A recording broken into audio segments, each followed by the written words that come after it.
Welcome. Today we're joined by Jonathan Fenn of Reserve Sense to talk about one of the most important issues in Strata, your depreciation report. Welcome, Jonathan. Hi, thanks for having me. Delighted to have you here. So you're an expert in this field. Maybe before we get into the slides, you can tell us all a bit more about your experience. Yeah, so I've been involved in this since 2010, and currently I am the person who is, they call me the tutor and one of the course authors at for the UBC program that teaches people how to write reserve fund studies. So I'm basically the guy who's doing all the marking, and I'm pushing a bunch of content up as we're kind of changing things and navigating where we're going to be teaching people in the future. So that's what I do on the UBC side, the education side. And then I also run a company called Reserve Sense. And we are the engine and the software that people who write these reports will use to produce the actual report. So they'll kind of input their data, and it's got a bunch of ways for them to play around with it. And then they hit a little button and out pops the whole report, and it's very customizable and very friendly like that. And so we're getting going in that market. We've launched. I think we launched about a year ago, and so I'm the guy. Basically, I've moved on from writing these into I had more fun doing the software and doing the kind of the theory, and so that's my game these days. Fantastic. Well, it is such an important area in this province. Every strata over 5 units needs to have a depreciation report. The rules have changed. They can't defer them indefinitely. They've got to produce one of these reports every 5 years in a cycle that starts in 2026 and 2027, depending on where they're based. And your expertise today is going to help strata council members and those living in these communities to identify red flags and tell them what they need to know. So with that, let's jump right into the slides and take it from the top, Jonathan. Like, what is this depreciation report?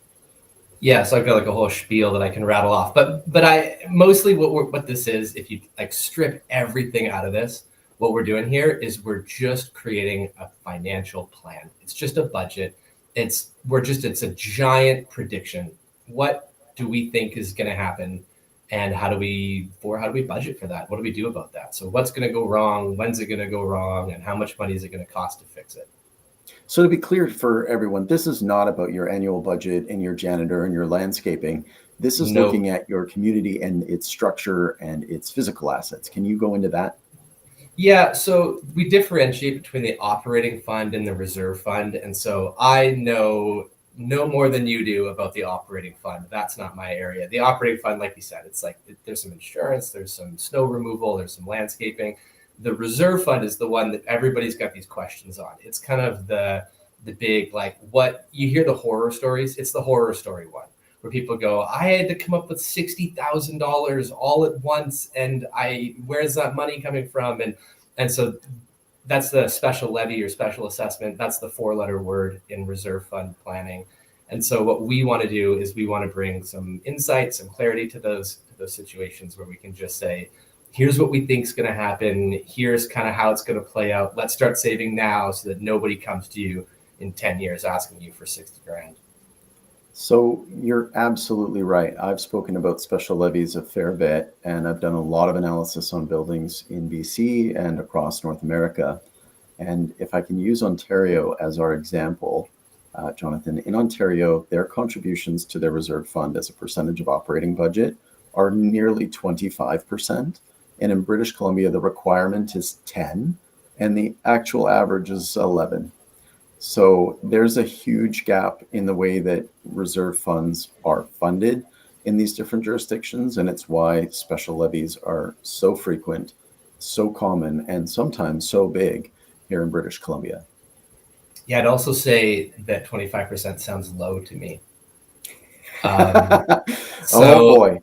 I know it really depends on your specific situation, but it does. won't be uncommon. I think as there's part of this industry is interesting because the whole industry has to move forward together as one. You can't just have one condo that goes, we're going to do it right, because then everybody gets mad and they go, how come your fees are so much higher than everybody else's fees? And so what we do, like you said, it's like a province by province. It really is. And so people will move forward collectively together, which is, I think, why legislation plays such a key role here. Like, even if you're a free markets guy, the idea of saying, like, we do all have to kind of walk in step together. Otherwise, people are just going to, have trouble selling their units because their fees are too high and someone else has got the low fee, but they don't know that the risk is higher with that one. And so it's difficult to move forward like that. That makes sense. So bottom line, the depreciation report is there to help you understand what's going to need to happen when and what it's going to cost. Yeah, and I would really, really like keep talking about how it's actually about your, like, the budget that you're gonna, like, how much are you gonna contribute to your reserve fund in each of the next 5 years? We do 5 years here in BC. It's a 5-year cycle. So really what you're paying for at the end of the day with your reserve fund study is 5 numbers. What am I going to contribute in each of the next 5 years into my reserve fund? That's the really big thing. Everything else is just fancy dress up. It's just trying to get you to look at it and go, here's why, here's maybe some sensitivity to that, here's what we think, and it might look like this, and here's what could go wrong. But it's all just details for the here's what you should be budgeting. And you guys don't have crystal balls. The 5-year horizon is tactical. You have a very good sense of what's going to happen then, and a cloudier vision as you get further out into the future. Is that fair? I would push back on very good sense of what's going to happen in 5 years. I would say, there's a big disagreement with people about how often do you update these things. And so some people will say more frequently, some people will say less. Alberta used to be every 10 years and they changed it to 5. We used to have 3 years, although it was optional in BC. And so I think, yeah, every day new financial data. I mean, we just have no idea what the economy is doing. Even right now, I couldn't tell you what it's going to do next week. So to say that, nobody can predict the future, least of all economists or reserve fund study providers. And so at a certain point, you're just going, here's what makes sense right now. Budget, this is about budgets. Like, budgets are only useful for as long as the assumptions are good, but you need one. Like, you absolutely need one. So we're just trying to make sense of all the mess and go, here's our best understanding right now. And if it all falls apart, like, no plan survives contact with the enemy. So that's why we do them every 5 years. Some people will opt to do them more frequently. If one of the major assumptions changes, they might go, hey, I need another one because this isn't working for us anymore. We had a big unexpected, problem, and so we're going to get another one. But that would be rare, because most people just don't want to spend the money on a report like this. Understood. Well, with that as the backdrop, let's talk about what goes into the process. Yeah, it's pretty involved. It can take a little while, and the strata. So if I'm speaking to some people that are like strata council members or presidents or even property managers, this is going to be where you guys come in, and there is a fair bit of data you can throw at your reserve fund study provider. I like to tell people, like err on the side of way too much, like tons of financial documents. If you give them 20 years like of financial document history, it's actually really helpful for the reserve fund study provider. If you have any third-party reports, you have engineering reports, you have anything that goes, here's how my roof's doing, or we took a look at the envelope and we got that study done. I had an elevator report and I want to pass that on. Anything you can give, the reserve fund study provider sort of like sponges up all that information and distills it into an action plan. Here's what we think is going to happen going forward. So any historical data, here's how things are doing, here's how the pieces. So the roof and windows and the envelope and the asphalt paving and the mechanical systems, all those shared pieces. And so what they're probably going to do at the beginning is going to ask you for that. So everybody's got a little bit of a different list. They'll ask you for some building plans. They'll ask you for a bunch of those, just a ton of data. They'll probably, some people have an interview, like they have like a questionnaire they want you to fill out, and it'll say, have you done any recent replacements, that kind of stuff, just to kind of get all that information. And we just need tons. We can write the report with very little info. It's just not as good. It doesn't add as much value as if you give us everything you can have. And so that's the first step, is just gathering things via email. And we take that. I typically find most people read it before they come to the inspection, so they kind of know what they're looking at or looking for in the inspection. They'll set up a date. It's usually one date. Some larger properties will be 2 or even sometimes 3 days for the inspection, and they'll likely need a contact on site. There's some locked areas they got to get into, or sometimes they want to see a balcony and they got to go through a unit. And so there's a little bit of back and forth there, and they'll do the inspection and then they'll go away. And depending on how busy they are, and this is going to get worse and worse and worse as we move into 2026 when the legislation comes in, depending on how busy they are, they're going to turn around and they're going to give you that report. It might be a week that they give it to you. It would not surprise me if it's a matter of months as we come into 2026. And I've even seen some people say like it's going to be 8 months. And I don't think you can find a provider that does it more quickly than that, but it's gonna soon. We're gonna start hitting to that kind of that crunch time, which is why I think a lot of providers have been sounding the alarm, saying, "Get them now, get them now." Like we've got a little bit of time now, we could do them. Although things have been picking up lately, so yeah, they'll take a little bit of time. Then they'll send you back a draft, and this is jumping the gun a little bit on like red flags, but when a report provider sends you a draft, this really is a bit of a collaborative moment. So it's tough because the draft is usually over 100 pages and it's a lot to read. And we find a lot of people have a hard time getting through that and getting back to us and giving us, like a lot of times people just hand wave it and they go, good, thanks, submitted, approved. But it's really helpful. We have to make thousands of assumptions as we build these. And so what, like a great example would be like the lobby, like a lobby renovation. You got an apartment, you got a lobby, we're going to renovate that. Well, someone might say $10,000 will renovate that lobby. Somebody might look at that and they might go $10,000. And then one person might go, that's way too high. Another person might say, that's way too low. Like, we're going to make this nice. Someone else is going to say, you know, we're just going to get like used couches and that's fine. That's good for us. Like, what can we do it for under $1,000? And so the assumption that they don't want to ask you every piece, like, hey, how are you going to get your furniture replaced? They're not going to ask you that on the inspection. It's too many questions. So they're going to make a ton of assumptions. They're going to fold it into that document and send it to you. And then you have a lot of opportunity here to collaborate and to say, this one looks high, and maybe you're wrong. Maybe you think the number looks really high, and they come back to you and they go, "This is just what roofs cost." I don't know, like they're very expensive, and so you kind of have that back and forth and about trying to hone in. You know, where do you get to add that value as somebody who is actually kind of making the decisions? And I will put a little caveat, like just because you're making the decisions this year doesn't mean you'll be making them in 10 years when the item comes due. And so there's a little bit of, this is kind of where the art of the reserve fund study comes in, is you have to say like, well, yeah, the current council's plan is this, but there might be a whole new council by the time this happens. And so we have to kind of budget for that as well. But yeah. Reasonableness. Yeah.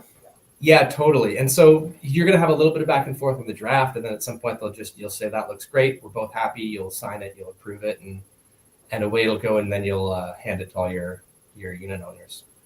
In your experience from draft to final, is there traditionally material difference in the overall figures and assumptions, or are we talking, within 5 or 10%?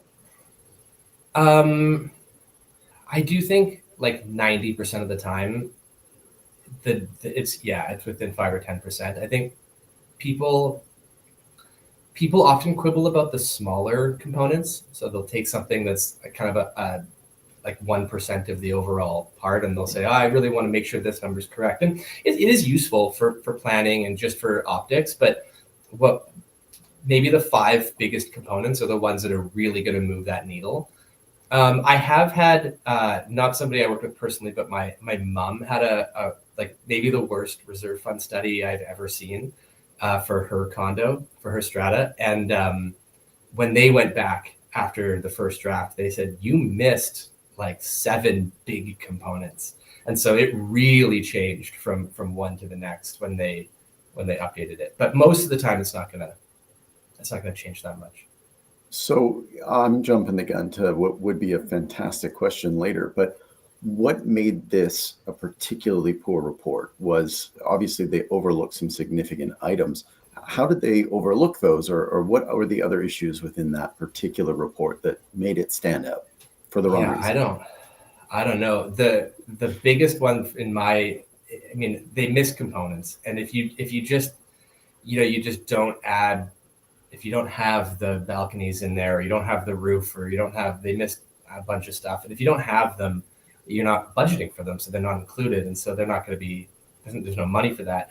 The other big one was that this was a sectioned strata, which in BC it's a specific thing where you separate into different distinct legal entities. And so there was a commercial, there was a residential, and there was a joint section. And there was no mention of sectioning in the entire report. They just prepared it as though it was all belonging to the same. So there's different ideas about what to do with section stratas, but the thing you can't do is ignore it. Yeah, we have had some issues with that. We do a lot of analysis of depreciation reports, and when Yeah. there is a shared section, or in certain jurisdictions there are shared assets, so that it's not just a shared section, but a unique independent body itself with a proportional interest that is kind of across, and handling those can be complex. So that's what goes into it. That's the starting point from your report. How reliable are they once you've kind of gone through that iterative process with the strata council or the property manager and delivered a final report? This is a great question. So I hear some pretty negative stuff said about reserve fund studies.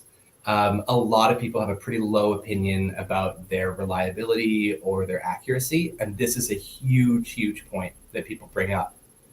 Um, the reality is this is up to the different report provider. So people are going to have different skill sets, and some people are going to be better at certain things than other things. Realistically, it's very difficult. So I've seen, I one time I had a client who had 3 different quotes for their roof. And the lowest quote was less than half of the price of the highest quote. And so you look at this and you go, okay, so if the lowest quote's 100,000 and the highest quote's 240, well, we've got to pick one number. And so is the right number, like if it's 100 and 240, is the right number 160? Probably not. Like it might be 100, it might be 240, and then you get into like, well, if we pick a number, a lot of people in kind of like the theory of reserve fund studies, a lot of people will say, I want to be as likely to be too high as I am to be too low. So people will kind of try to fudge that, because we are pooling risk. It's a little bit like diversifying assets. When you have a lot of components, if you're wrong on one a little low, but wrong on the other a little high, it does kind of make those final numbers even out a little bit. But realistically, this is, I mean, honestly, there's so many assumptions that go into this. Like, okay, what will your roof cost to fix in 20 years? Like, well, I have a square foot cost. I could tell you what it costs today. We've got some construction inflation rates. And by tell you what it costs today, I mean, we could get a quote, and by a quote, we could get 5 and pick one. And, we could narrow that down, but then in 20 years, what's the market like? And so, you want to be ballpark accurate. Like, you don't want to be orders of magnitude off. But if it's 100 to 240 and you pick 160, like there's nothing really wrong with that guess. And someone might quibble with you and say, well, this is the thing. So if the strata comes back and says 160 seems high, me as a report provider, I go, well, I did pick a middle number. And if you're going to balk at 160, when those 2 quotes come in, I think I know which one you're going to pick. So there is actually a little bit of room for me to come down on that price just based on your reaction. Now, I also might say, hey, this is about what roofs are costing. You might get 2. This would be like a lower quality. Do you want to pursue that? And we could have that discussion. But I think in terms of actually reliable cost estimates and lifespan projections, it really, really varies from component to component. So the roof might be a little bit of an easier one, and for lifespans, you might get like a pretty solid idea on your hot water tank, something like that you just kind of replace every 12, 15 years, depending on the quality of it. But if you're saying, well, hey, when are we going to need like electrical work or plumbing? When are we going to need some plumbing work, and how much plumbing work will we need? Well, that's a great question. And there's a myriad of different ways to answer that vary from report provider to report provider. I think overall, my view on all projections and forecasts, and I have been in the unfortunate situation as you have of having stared at a lot of spreadsheets in my career, Yeah. is that it is better to be approximately right than precisely wrong. And you can Mm. get to that kind of magnitude of correctness relatively easily. And then there's those fine points. Is something going to last longer? Is something going to need replacement sooner? What were those cost estimates like? What I would say for everyone who's got a data depreciation report, and there are a lot of you out there, we still see depreciation reports from 2013, 14, 15. Obviously, Yeah. those will be getting onto the new cycle over the next couple of years. Is you've got a very rude awakening coming because regardless of the remaining asset life, the cost estimates that went into your original depreciation report are going to be dramatically different after what's Yeah. happened over the last decade plus. Anything So, pre-COVID. Yeah. yeah, so there's a big difference there. And inflation in general in construction has exceeded inflation in the broader economy. And that's another thing that is going to Consistently. impact, yeah, consistently over a very long period of time. Yeah. So that's going to have a big impact as well. I would Talk to me say about like, these. oh no, sorry, I'm just gonna jump in for a sec. One of the things that I would highlight here, if there's a replacement that's in the next 3 years, that one's pretty important to get right because often what we see these days is an underfunded strata or an underfunded condo, and they barely have enough money to do the replacement. And so what we're actually doing in the short term is saying, can we get you enough money on this sort of monthly thing to avoid a special levy that's coming? And if that's the case, you really want that 2 or 3 years from now, project to be pretty tight.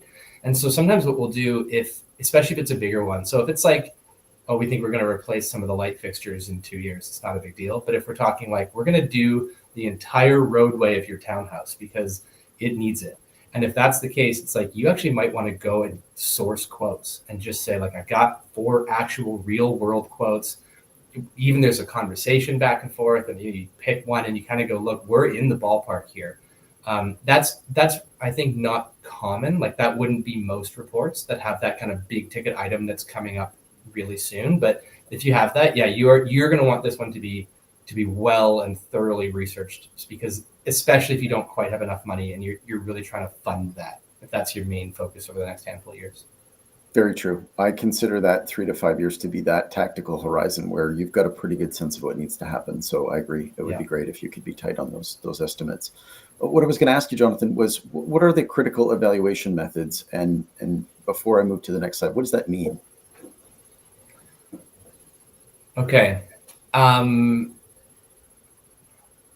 a lot of report planners will use like a cost provider. So there's a couple out there that you pay a subscription and they do like a heavy analysis on the construction industry, and they will publish costs that get incredibly granular down to the nuts and bolts of the whole thing. And then you will be using that to sort of go, here's what's going to come in. Um, you could have the most precise costs in the world from somebody who's narrowed it exactly to your region and got those from 3 months ago from talking to all the contractors. You could do all of that uh, and still be wrong. And I think part of the reason why you're wrong might have something to do with the fact that these broad cost analysis, cost data provider people, they just get some things wrong. And as the report provider, you get a feel for like, oh, I've done a lot of these, and I know that, a classic one I use is balconies. So we just, every time I cost it out in the costing provider, it just comes out 25% of the actual cost I typically see. And so you just have to go, okay, well, I'm going to like use the cost providers, and I like, it's nice to know that. But at a certain point, there's no substitute for experience. So if you have somebody who's been in the business for a while, that's pretty handy. They've just done it a lot. They've seen a lot. They've read all the historical documents for hundreds and hundreds of stratas, and that's just going to be helpful for the cost. But um, the big piece here that we haven't talked about yet is the scope of work. So we're talking about a roof replacement because it's pretty easy. Yeah, you're going to peel the roof off. Are you going to do any like sheathing work? Is there any like, do some of the roof trusses have water damage? Like how far are you going in? And you could double and triple your cost if you get the scope of work wrong, just because you said, oh, we'll just remove the shingles and put some new ones on. Well, if you get really, really deep, and so people will come back. This is, I guess, the unforeseen damages here. You'll get into it and you'll go like, look, we budgeted for a normal replacement. The scope of work was just this, but now your scope of work is like dramatically increased, which is what I was kind of getting to with the plumbing comment earlier, when it's like, how much will the plumbing cost? Well, is it a little pinhole leak that you're going to go in and do a little spot repair, or are you saying the whole system's shot and we need to do some massive, upgrades? Well, we've certainly seen a lot over the last decade relating to poly B and Kitech and needing to go in there and replace entire plumbing systems. So Yeah, still fortunately not like 100% common. Like not every building's going to need it, but it is. There's a lot more upgrades that we're seeing. fantastic. I think you covered some of this, and we've discussed the inflation impacts and how that can be a significant impact, particularly when you're looking at a larger gap between depreciation reports, which at least in British Columbia for now will be fixed to that 5-year case. So let's talk a little bit more about the council and their responsibilities. Yeah. One of the ways to play this is just as limited as you want to be. You just go, hey, I engaged a report provider. They asked questions, I answered them.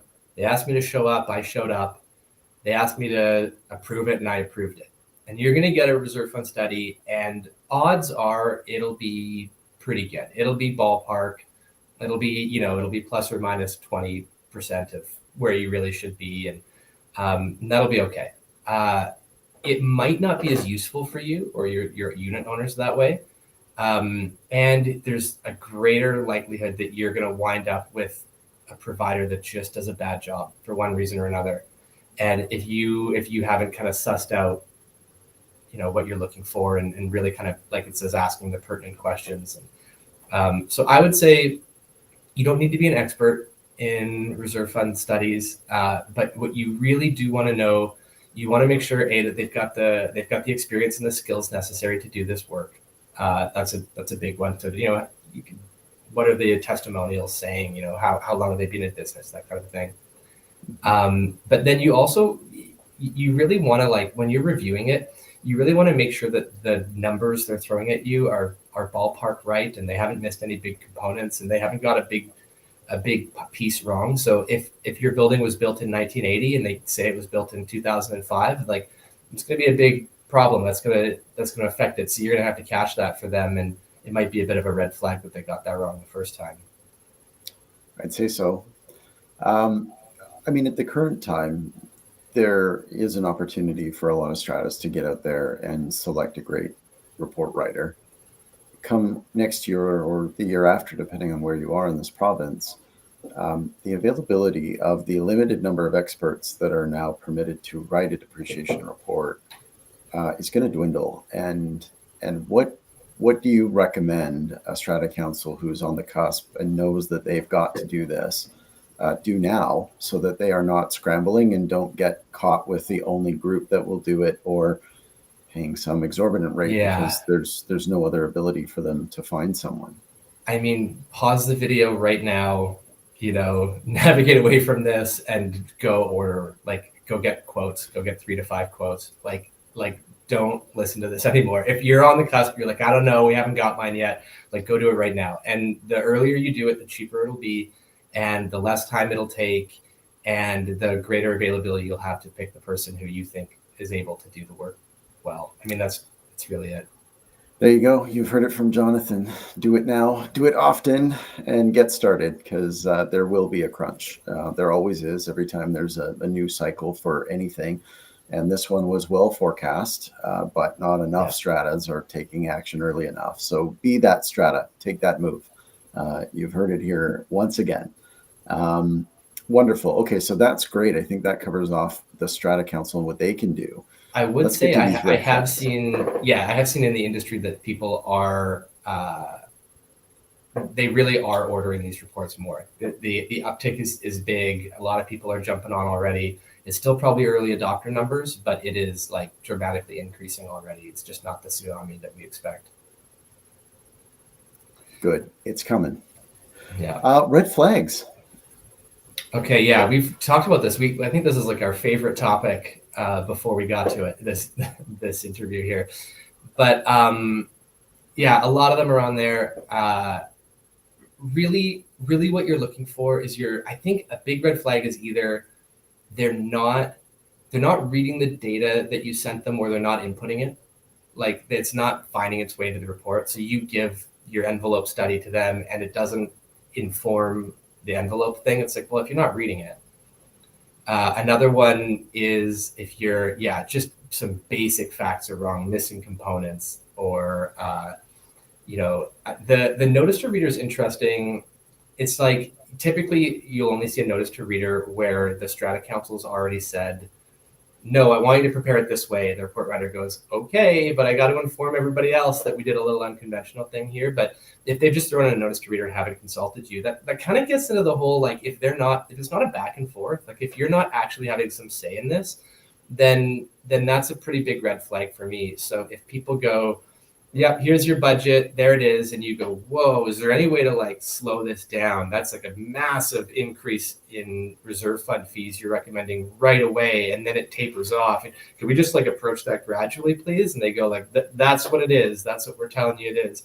To me, I would say that's a bit of a red flag, because these reports are very collaborative. Like this is a bit of the problem in the industry, is that the people are kind of reading these reports as though there's some kind of independent audit of the actual property. And really, like there's a bunch of independent assumptions, but it gets messy because a lot of the data comes directly from the Strata Council. So if the Strata isn't providing the correct data, or they're just not being very forthcoming with some of that, the report writer might just say, okay, I made some assumptions and here it is. And you can always tidy some stuff up. The report writer will say, hey, have you guys had any issues with water leaking in your apartment? And they just go, no, everything's been fine. But really, there's just been catastrophic issues.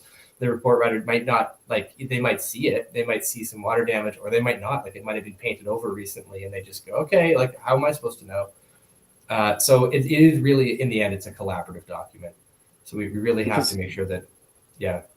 Generally, the report author is reliant on the information they're given in a physical inspection. They're not often cutting open walls and doing that kind of detailed sampling unless it's for a specific engineering report on, say, the plumbing system or the elevator, right? That's true. Yeah, which is a good point to make. If you're thinking that the reserve fund study is a stand-in for like 40 specific component reports, for like, oh, I don't need to get an envelope study, or I don't need to get a roofing report because I've got the reserve fund study. It's like, that's not it. Often those reports will each cost you more than the reserve fund study does. The reserve fund study is this high level, broad information, visual inspection, kind of like, let's just budget. It's a financial plan. That's what it is. I think in terms of this, like unrealistic cost estimates, there's also things like unrealistic rates that they're using, where they might say, oh, construction inflation is going to be 1.8%, and we just know it's just been historically quite a bit higher than CPI inflation. Or if people use current numbers where they say, oh, construction, 3 years ago, they might have said construction inflation is 7%. And you just say, like, it's not, there's no way it's going to stay this high, or 13%, or whatever the numbers happen to be in COVID. But I would say, like, a lot of those are going to be like something that you'll be able to suss out as you're reading the report, and just kind of as you're skimming it, looking at what are the assumptions they made, what are the components they included, what are the costs they said, what are the ages and lifespans. So sometimes they might say, oh, this thing's 2 years old, or your fence is 2 years old, and you're going to go, no, it's not. Like, I know it happens to be quite a bit older, or whatever the thing is. That kind of data, that when you're having this, is going to be it might be a bit of a red flag, but it also might just be a sign that they didn't want to bother you with 500 questions and they made some assumptions. So as long as they're pretty receptive to the feedback you give them, and they're willing to make some changes and adapt to the new data you present them, that's a pretty good sign. That's good. And the subject of transparency comes up across everything we do in condo and strata. Owners expect it. Strata councils would like it. Obviously, your engineering firm will need it in order to prepare a good depreciation report. And then you've got to communicate the significance of what you're receiving with the owners, and come up with a realistic plan to fund these future projects. And Yes, that sometimes means an increased reserve fund contribution. In BC, it regularly means special levies, despite any efforts to the contrary. As I mentioned, we did a ton of analysis on this, and the average is over $2,000 of levies every 3 years for an average strata owner in this province. It's a significant amount of money. It's more than $100 a month that people should be putting aside in addition to their condo fees to try and offset that impact. So it's quite significant. Anything specific on transparency that we haven't covered? No, I think that if you ask a question about the report, they should understand how to answer that question. Sometimes the answer might be nobody knows, and I'm okay not knowing. How accurate is this inflation rate? I don't know. Well, we use the We're best doing our best, right? data we The could, crystal ball is not perfect. yeah, but if you ask a question that's specifically like, why did you choose this lifespan? Or, hey, you said the scope, like what scope of work are we providing for the electrical? You said the electrical is a huge cost, and you said it's happening in 7 years. And what exactly are you saying is going to get replaced in there? It's like, well, they should know. They should have an answer for you. Got it. Bad provider, some of the same things, obviously missing components. What are we talking about with an unreasonable funding model? Yeah, good question. I think so. Most of these reports are created in Excel and Word these days, and by most I mean almost all. There's a couple of companies like Reserve Sense that are starting up to get away from that model, so that we can add in a lot of complexity and a lot of flexibility and into these with pretty minimal user input. And so one of the things that we do is we provide some really easy ways to create funding models, and those would be models that essentially, like, they don't go, hey, let's do 50% increase this year, 25% increase for the next 4 years, and then 3% increases forever. Like, that would be, I would say, a pretty unsophisticated model that's just saying, like, you need more, and eventually we'll sort of increase a little bit. And they should be open to playing around with those numbers. And so you might look at 50% and go, there's no way I can pass a 50% increase. Like, what if that means, a $60 per month addition to the condo fees? And people are just going to say, like, there's no way my strata council, my condo corp is going to pursue that or go for that. And so what you want is something that actually can be achievable. So we're making these recommendations, but the goal isn't to pat ourselves in the back and go, oh yeah, good recommendation, that looks good on paper. The goal is to actually put more money into these reserve funds. It's to actually make a meaningful difference in the real world, so people aren't stuck with these giant special levies. And so if it's unaffordable to you, it's just kind of wrong.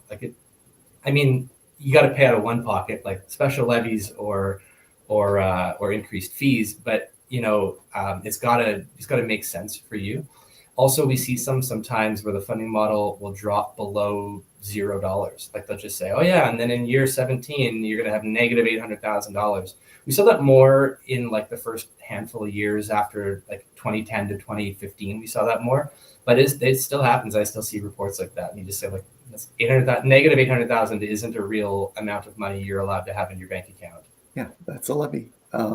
It's interesting we say that because in Ontario, they frequently do. They don't have a requirement to be fully funded, but their reserves must be adequately funded. And when they do get an updated reserve study or an issue has been identified and they've updated their reports, they will often escalate their reserve contributions extremely rapidly over the next 2 to 3 years. You might see an 80% increase in the reserve portion of your strata fees, your condo fees, over the next 2 to 3 years, and then it reverts back to 3%.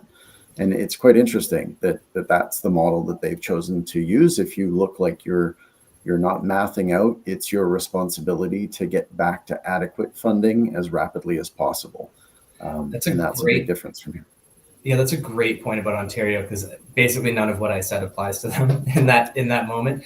They happen to, in my understanding of it, they're interpreting the legislation in a specific way. I don't know that it's necessarily spelled out super clearly, but there's a broad understanding that this is what we do in the industry.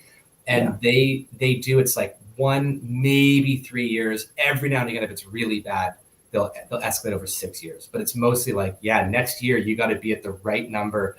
And the advantage is they've had this legislation in place for a lot longer. So there are very few people that are coming in at like $20 per month per unit in the reserve fund that all of a sudden need to contribute 200.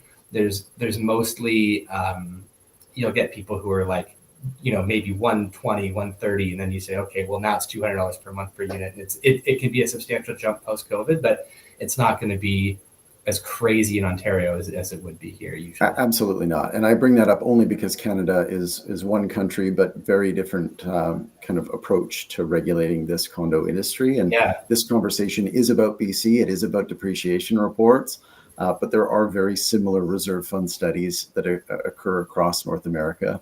And it is interesting to see how the different regions address that. Well, I think like specifically with Ontario, they might be a roadmap towards where BC is heading. So they're ahead of us in terms of having had this legislation for longer. And so my guess is in 20 years, you might be seeing something that says, okay, now everybody has to be some level of adequately funded. And I would love to have some input into what that means. I think there's a lot of good math that can go into what we can legislate. But I do think that the idea of saying like here's what you actually have to put into your strata, that might be coming, and it's not coming in the next 5 years. We just have it's not, but I think it has to come. I think that currently there are a lot of people that have lived in condos and used up a lot of the useful life of their building, and they're passing the buck to the next buyer who may or may not be sophisticated enough to understand that. And in communal living, it's different than in a detached home. You should have a bit of an obligation to ensure that you are funding the continued health of your community. So I'm with you. We've got the numbers to back it up, Jonathan. Looking forward to taking that forward. Great. Major errors on major components. You talked about that earlier in the presentation. Obviously, specifically, if one of those major components is due for a repair in the next several years, the magnitude of a missed estimate could be extremely costly. That would be a signal of a bad provider. Any extra color you want to put around that, or the nonsensical rates? I do want to say something about the nonsensical rates. I wrote this. We're having an internal debate in UBC among the course authors right now, where I'm taking one side of the issue. I think, and I wrote this, I think everybody needs to base these on long-term historical averages. It's my own personal opinion, but there's a lot of economic theory. The debate is massive. We're raging on about maybe that isn't the right approach to these rates. So I just want to caveat, if you're seeing that there might be somebody who's extremely sophisticated economically that disagrees with that point. But I do like the idea of saying, we get as much data as we can and we use as much data as we can to project forward. But there are people who would say that that's not necessarily the right way to go. Well, I mean, we've all seen those reports from a few years ago where the expected rates of inflation were 1.5%, and that seemed very optimistic even at that time because, well, broader inflation was low, construction inflation was always higher. And I mean, I felt like that was obviously a bit optimistic. Maybe that's an understatement. But what's actually happened is, borne out so that the real rates of inflation are much higher, 4%, 6%, and that's not unrealistic. If you had to have someone pick a rate for you in British Columbia, Jonathan, what would that rate be ballpark for inflation in their study? Yeah, putting me on the spot. It'll depend on the type of property and the specific region in BC. So I like to use StatsCan publishes great data where they go, let's look at Kelowna apartments or Kelowna townhouses or whatever. There's a bunch of different regions they use. But I will say if you're in Trail, you're not going to get a Trail specific number. StatsCan it's got like 3 or 4 for BC that it uses. I'm stalling because I don't want to give you a number. The reality is I think what I've seen historical averages since 1992, and I choose 1992 because that's the year Canada set its inflation target and achieved it. So it's like the best scope of the data that we've got so far, the most data I can cram in there. I'm seeing rates typically high 3%, like 3.8, 3.9. Sometimes I see 4, 4.1. The problem is, so this is like behind the curtain. I tend to think this is definitely wrong on a 200-year timeline. Like we just can't outpace inflation that much for 200 years, but it might be right for 30. It was right for the last 33. So is it going to be right for the next 18 or whatever the crucial period is in your report? Possibly. There is some good argument to reduce it because CPI inflation, or like because we're not, money doesn't creep up that quickly. And so I would say basically, if you see a report provider that's high 2s to 4, I would say that's probably the construction inflation percentage I would expect. But I want to reserve the right to sort of do some fun math to see if You I can do that, and those. every property is different. Every set of components is different. Every region has its own specific influences. Yeah. I've been peeking at a couple of questions that have come in. Some are more specific and some are more general, Jonathan. One Strata says their last depreciation report is from 2015 and they're in West Kelowna. When do they need to have their updated report? I think I know the answer, but what's yours? My understanding is that 2026 is the year for Greater Vancouver, and that if you're outside of a particular GVRD region, then it becomes 2027. Is that your? That's right. Yeah, that's my understanding as well. Yeah. Here's a great one. It's more general. What are these 3 cash flow funding models that are provided in a depreciation report, and how should a strata council interpret those for their planning? That's a great question. I don't like the 3 cash flow models. I think that if you have it's a hot take. You're getting it here first. If you have a report provider who's willing to work with you back and forth, you're only ever going to implement one. You should have one cash flow model that is implementable, achievable, that makes sense long term. That should be the one you're focused on. The other 2 are there, I think, to force report providers who otherwise wouldn't work with you to give you a few options. But what we use it for typically in the industry is we use it for like a high and a low. Like, don't go this low and this would be too high, and it's a Goldilocks effect. Like, people are more likely to take the one in the middle. But realistically, get one good one. Don't worry about the other 2 so much. I know that at Eli Report, we have a single approach across all stratas for estimating special levies. We take the latest available depreciation report, we take the latest and last known reserve fund balance, and we look at the latest budget. What are they actually contributing? So I don't care about any of the 3 scenarios. I'm looking at what they're actually doing and treating that as the best indicator of what they're going to do in the future. And we apply some assumptions across the board, interest rate on the reserve fund balance, increase in annual CRF contribution rate, just based on a similar inflation-like number. And then we run the math. And that's what leads to our estimates. And I feel like you do that 3 scenarios, you're only going to do one thing. And for us, because a report could be from last month or it could be from a decade ago, we can only work with the best information that we have. But I hope that it provides insight for those that are living in these communities or contemplating living in one, so that they can get a bit better understanding. Jonathan, as Reserve Sense, please. Can I throw a plug in? Yeah.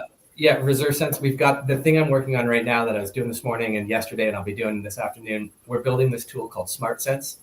Smart Sense takes all the data that you have and it goes, here's what you actually should be doing. And it predicts kind of what people will do. And so the problem is getting a report, if it tells you you're dramatically underfunded, will probably cause you to increase your contributions, but probably not as much as they said you should, maybe. And so what we're doing, we've got this algorithm that I have invented that is trying to basically predict what will actually happen. And because it's an algorithm, it is predictive. It's going to be wrong, sometimes, but I think it's a useful thing. So for people who use Reserve Sense, we have this ability to do like a one-click funding model. Like, there's your whole funding model, and it's everything you need to do. It's the right recommendations in my humble opinion.